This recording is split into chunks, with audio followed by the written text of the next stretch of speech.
जकरिया अध्याय 13 मूर्ति पूजा का सर्वनाश।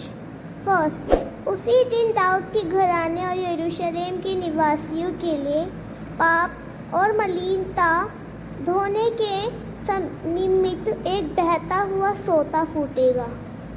सेकेंड, सेनाओं के यहोवा की यह वाणी है कि उस समय मैं इस देश में से मूर्तों के नाम मिटा डालूंगा और वे फिर स्मरण में ना रहेंगी, और मैं भविष्यवक्ताओं और ऐशुद्ध आत्मा को इस देश से निकाल दूंगा।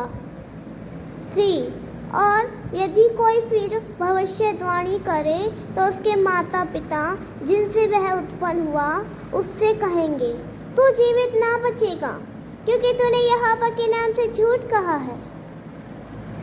इसीलिए जब वह भविष्यवाणी करें तब उसके माता पिता जिनसे वह उत्पन्न हुआ है उसको बेच डालेंगे।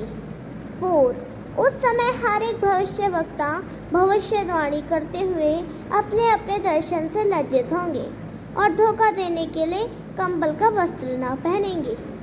5, परंतु वह कहेगा, मैं भविष्यवक्ता नहीं किसान हूँ, क्योंकि लड़कपन ही से मैं दूसरों का दास हूँ। 6, तब उससे यह पूछा जाएगा, तेरी छाती पर ये घाव कैसे हुए? तब वह कहेगा, ये वे ही हैं जो मेरे प्रेमियों के घर में मुझे लगे हैं। पद 1, उसी दिन दाऊद के घराने और यरूशलेम के निवासियों के लिए पाप और मलिनता धोने के निमित्त एक बहता हुआ सोता फूटेगा। अर्थ, एक ऐसा दिन आएगा जब परमेश्वर दाऊद के वंश और यरूशलेम के लोगों के लिए एक धोने वाला सोता यानी एक आत्मिक जल स्रोत खोलेगा जो उनके पाप और अपवित्रता को धो देगा। आत्मिक अर्थ, यह सोता यीशु मसीह के लहू की ओर इशारा करता है जो क्रूस पर बहा। मसीह का बलिदान ही वह जल स्रोत है जो पापों को धोता है और हमें शुद्ध करता है। पद 2, मैं इस देश में से मूर्तों के नाम मिटा डालूंगा और वे फिर स्मरण में ना रहेंगी। अर्थ, परमेश्वर मूर्ति पूजा को पूरी तरह नाश करेगा। कोई भी मूर्ति या झूठी आराधना याद भी नहीं रहेगी। आत्मिक अर्थ, जब मसीह का राज्य आता है तब दिल की मूर्तियाँ जैसे अभिमान, लालच, संसारिक मोह भी हट जाती हैं। यह आत्मा की शुद्धि है। पद 3, यदि कोई फिर भविष्यवाणी करे तो माता पिता भी उसे दंड देंगे। अर्थ, झूठे भविष्यवक्ता जो झूठे नाम से बोलते हैं को कोई सहारा नहीं देगा, इवन उसके माता पिता नहीं। आत्मिक अर्थ, जब सत्य का राज्य आता है तो झूठ का कोई स्थान नहीं होता। इवन धर्म के नाम पर बोले गए झूठ को भी सहन नहीं किया जाएगा। पद 4 और 5, वे धोखा देने के लिए कंबल का वस्त्र ना पहनेंगे। मैं भविष्यवक्ता नहीं किसान हूँ। अर्थ, झूठे भविष्यवक्ता डर के मारे भविष्यवाणी करने से इनकार करेंगे। वे अपने को आम इंसान कहने लगेंगे। आत्मिक अर्थ, झूठ और दिखावे की आत्मा को नष्ट किया जाएगा। परमेश्वर का आत्मा विनम्रता और सत्य को स्थापित करेगा।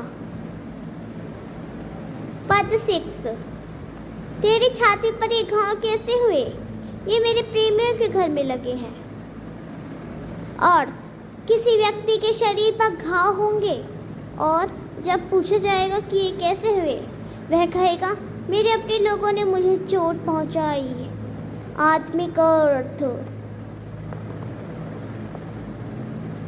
यह पद यीशु मसीह की ओर संकेत करता है जिसे उसके अपने लोगों यहूदियों ने ठुकराया और क्रूस पर चढ़ाया। घाव उसके प्रेम के चिन्ह है। चिन्ह निष्कर्ष, जकरिया 13 यह दर्शाता है कि एक समय आएगा और मसीह में वह समय आ चुका है जब पाप धोने के लिए आत्मिक स्रोत मिलेगा। यीशु का लहू, मूर्ति पूजा और झूठी आराधना नष्ट हो जाएगी। झूठे भविष्यवक्ता और धोखेबाजों का पर्दाफाश होगा। सच्चे हृदय से परमेश्वर की आराधना होगी। यीशु मसीह की पीड़ा और प्रेम प्रकट होगा जो उसने अपने लोगों के लिए सह प्रभु के चरवाहे को मार डालने की आज्ञा। सिविल सेनाओं के यहोवा की यह वाणी है, हे तलवार मेरे ठहराए हुए चरवाहे के विरुद्ध, अर्थात जो पुरुष मेरे सब जाति है उसके विरुद्ध चल, तो उस चरवाहे को काट, तब भेड़ बकरियां तितर बितर हो जाएंगी और बच्चों पर मैं अपने हाथ बढ़ाऊंगा। 8 यहोवा की यह भी वाणी है कि इस देश के सारे निवासियों की 2/3 मार डाली जाएंगी और बची हुई 1/3 उसे बनी रहेगी।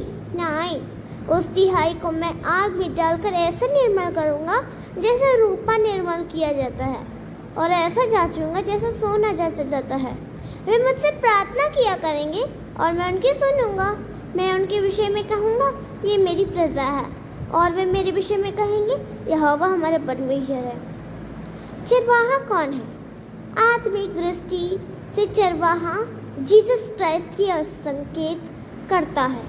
वह परमेश्वर का ठहराया हुआ चरवाहा है जो अपनी प्रजा भेड़ों का मार्गदर्शन करता है। जब यीशु मसीह को क्रूस पर चढ़ाया गया तो उनके शिष्य और अनुयायी तितर बितर हो गए थे। यह वचन उसी घटना की भविष्यवाणी है। सेकंड, भेड़ बकरियां कौन है?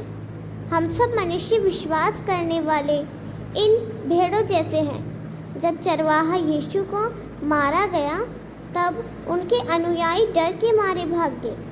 आत्मिक रूप से यह दिखाता है कि बिना सही मार्गदर्शक के लोग भटक जाते हैं। 3 2/3 और 1/3 का अर्थ यहोवा कह रहे हैं कि बहुत से लोग 2/3 नष्ट हो जाएंगे क्योंकि वे विश्वास में स्थिर नहीं होंगे या सच्चे नहीं होंगे, लेकिन 1/3 लोग बचेंगे। ये वे हैं जो परमेश्वर पर विश्वास करते हैं और उसके शुद्धिकरण को स्वीकार करते हैं। आग में डालना का अर्थ कठिनाइयों, परीक्षाओं और संघर्षों से गुजरना है ताकि हमारी आत्मा शुद्ध हो जाए, जैसे सोना और चांदी शुद्ध किए जाते हैं। अंततः परिणाम,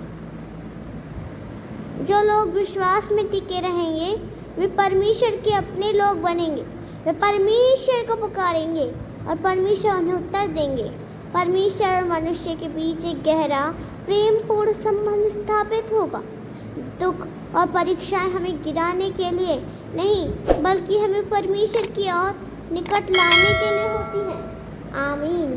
अगर आपको यह वीडियो पसंद आया हो तो आप इस वीडियो को लाइक करें और हमारे चैनल पवित्र यीशु 97 को सब्सक्राइब करें और कमेंट में प्रभु की महिमा के लिए आमीन या हालेलुया ज़रूर लिखें। थैंक